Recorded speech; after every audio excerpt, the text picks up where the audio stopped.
Danny, I think he's very serious about wanting to get the two sides to the negotiating table in Istanbul. He has said repeatedly that he's willing to make the trip if it will make a peace deal more likely to be approved or even to be negotiated in the first place.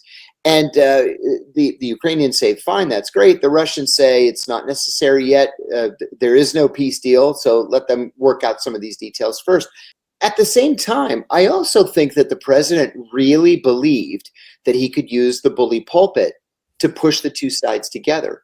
And he's been stiff-armed by Vladimir Putin. He doesn't appreciate being stiff-armed. So I think that allowing these Ukrainian offensive operations to go forward is one way in which the Trump administration can try to nudge the Russians to the negotiating table. You remember, I mean, we were kids, you and I, when this was happening, but I'm sure you've studied it.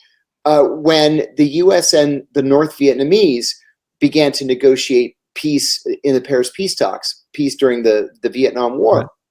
That's when some of the fiercest fighting took place. And it's because both sides wanted to get a leg up that they could then negotiate away in Paris. And I wouldn't be surprised if both the Russians and the Ukrainians have come to that conclusion here, that maybe you step up operations now, and then you can negotiate it away later in Istanbul. But, you know, it's a complicated, because you mentioned that President Trump doesn't like to be stiff-armed by Vladimir Putin, but he's kind of being stiff-armed by Zelensky as well. As a matter of fact, so this is the second direct conversation between Russia and Ukraine, of course, in Istanbul. Here is the lead delegate for the Ukraine side, Umarov, and coming out talking about what they want to accomplish. And as you do, this kind of sounds like that Umarov thinks he's on the upper end of the power dynamic and doesn't at all sound like they're getting close to a peace settlement. We've been telling Russia for a very long time, this war must end. And the whole world supports us in that. We're calling for real work to end this war. The first necessary steps are clear to everyone: a ceasefire, humanitarian actions, and preparation for a leaders' meeting. If Russia is serious about ending the war, it will move forward on this. If not, international sanctions must follow. Okay, so obviously Russia is not going to do a ceasefire first. They've said that emphatically from day one. Have never said anything different. So Umarov knows for sure that that's not going to get done there. And then if they don't, then we're going to sanctions. So is this an attempt, and I've heard some people suggest that it is, for the Ukraine side not to stiff-arm Trump, but to try and coerce Trump into going back on trying to find a settlement and to instead getting back on their train with sanctions? Oh, I think absolutely yes. You know, we shouldn't underestimate Volodymyr Zelensky. He's not an idiot. Sometimes we like to portray him as one, but he really isn't. And with the Brits, the French, the Germans, the Poles, and a whole bunch of other allies quietly pushing Trump to keep up those Biden-era programs, aid programs, military aid programs to Ukraine, I think that Zelensky probably has concluded that Trump can be manipulated, at least in the short term. If the fighting is still as serious as it is, with dozens of people being killed every day on both sides, it allows Zelensky to then go back to Trump and say, you see, I would love to have peace, but the Russians are such ogres. They're killing our people. They're firing rockets at civilian areas. They're hitting apartment buildings and parks and hospitals. The Brits and French and Germans are with us. We know that you want to be with us too. That argument might have a little bit of weight right now. And you know who else says it wants to pile on to that? There's a whole group of people in the U.S. led by Richard Blumenthal, and Lindsey Graham. And that's right. Gary, if you can pull this one up out of the archives here, Jack Keane was also pretty emphatic earlier today. So the leverage has got to be, I think, number one, military assistance, and give them the robust air defense systems and the other things they desperately need. Why is that? Because once Putin sees that the United States is still committed to Ukraine, He knows he can't achieve victory. The evidence is already right in front of us. We're 39 months into the war, Maria. 39 long months. That's how much time it took for us to defeat Nazi Germany. And Putin has not succeeded. He hasn't even taken the entire Donbass region, which is what he wanted to take in 2014.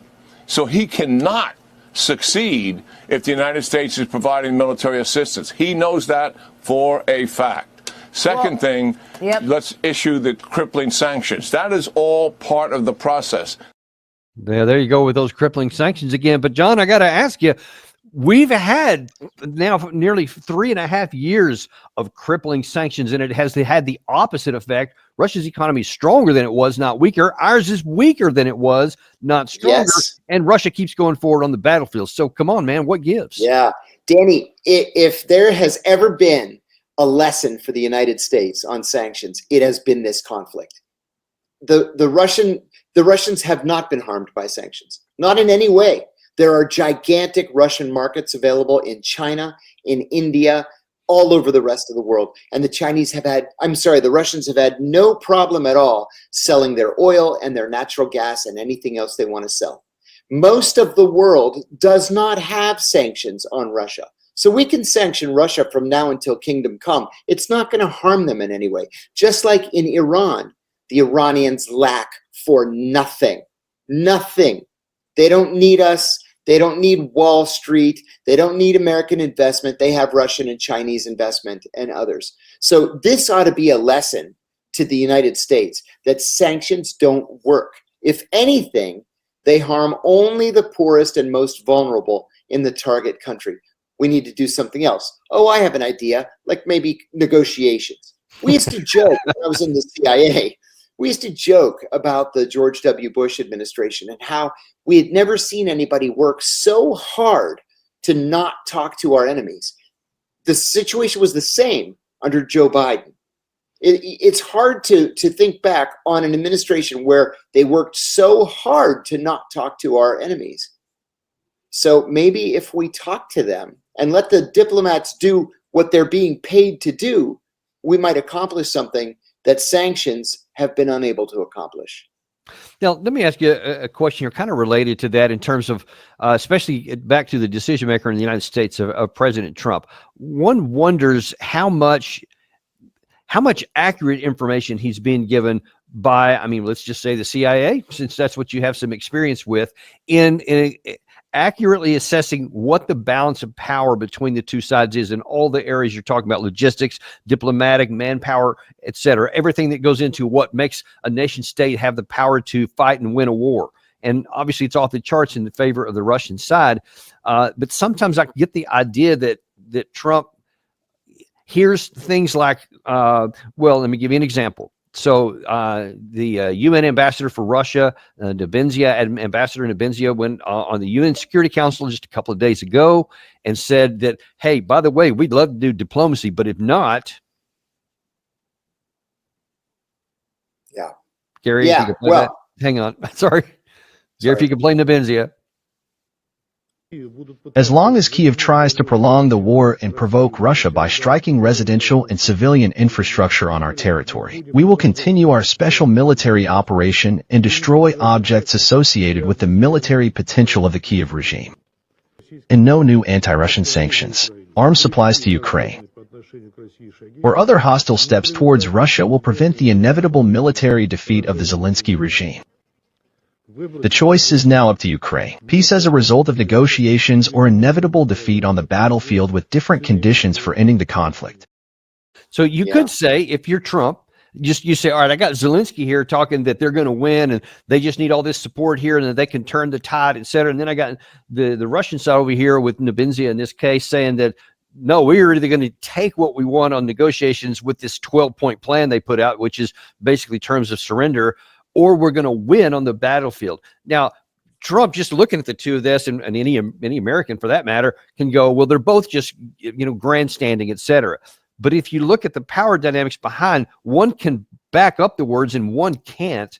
So if that was the case, then you would not want to play a general. They're trying to balance things out, but you would tell this side, dude, you guys got to get off the table here, or get off your butt and get to the table, or I'm going to walk. I mean, how do you see that part? Yeah, I have to agree with you. One of the things, too, that we're not talking about, and when I say we, I mean Americans and especially American policymakers, is that the Russians have a virtually unlimited supply of ground troops that they can just throw into the meat grinder.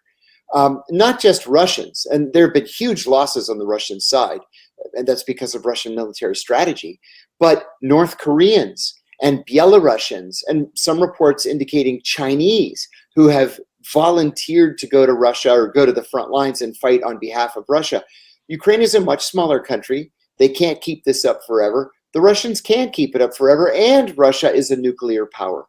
So I'm going to make a guess here, or make a prediction. It's not going to be very bold or creative, but what we're going to see in the end is that the Russians keep the disputed territories, the Donbass, Donetsk, Luhansk, Kherson.